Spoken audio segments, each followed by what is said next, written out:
আসসালামু আলাইকুম। আজকে আপনাদের মাঝে একটা কনস্ট্রাকশনের ভিডিও নিয়ে আসলাম। যারা যারা নতুন বাড়ি করতে চাইতেছেন, চিন্তা ভাবনা করে দেখেন এই সুন্দর বাড়ি করতে পারবেন। এরকম এই বাড়িটা করতেছি প্রায় 1000 স্কোয়ার ফিটের মতো। এই বাসাতে রয়েছে 4টা বেডরুম। ওই যে একটা, এই যে একটা বেডরুম, ওইখানে একটা কিচেন, আর ওই যে একটা বেডরুম, এই যে একটা বেডরুম, আর এটা এই দুটো হচ্ছে টয়লেট। মানে এটা হচ্ছে উপরের ভিউটা, নিচে এটা টয়লেট করা আছে।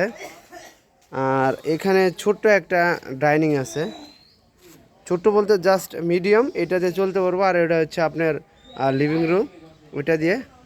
তো আপনারা যারা যারা নতুন বাড়ি করতে চান হয়, এরকম একটা বাড়ি করতে পারেন। আর একটা বিষয় হলো, এটা কনসেল বিম, কনসেল বিমের ছাদ।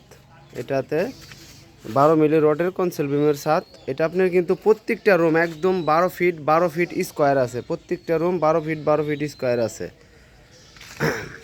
আর এটা একটা কনসেল বিমের ছাদ। মাঝখানের কলমগুলো কিন্তু 12 করা হয়েছে 6টা করে রড দিয়ে। জাস্ট সাধারণ একটা স্যাম্পল, মোটামুটি ভালো ভালো একটা ফ্ল্যাট হলেও চলবো। এটা যেহেতু আমরা বহুতল ভবন নয়, এই যে পাশাপাশি যে এটাতে এখন গাঁথনি দেবো। 1000 স্কোয়ার ফিটের মধ্যে এরকম ছোট একটা বাসা আপনারা চাইলে করতে পারবেন। এখানে 12 বাই 12 4টি বেডরুম পাবেন। এখানে 2টা টয়লেট আছে, যে দুইটার কথা আমি বললাম। এখানে গাঁথনি দেওয়া হচ্ছে, এটা উপরের পার্ট। এই দুইটা আছে 5 ফিট করে ভিতরে।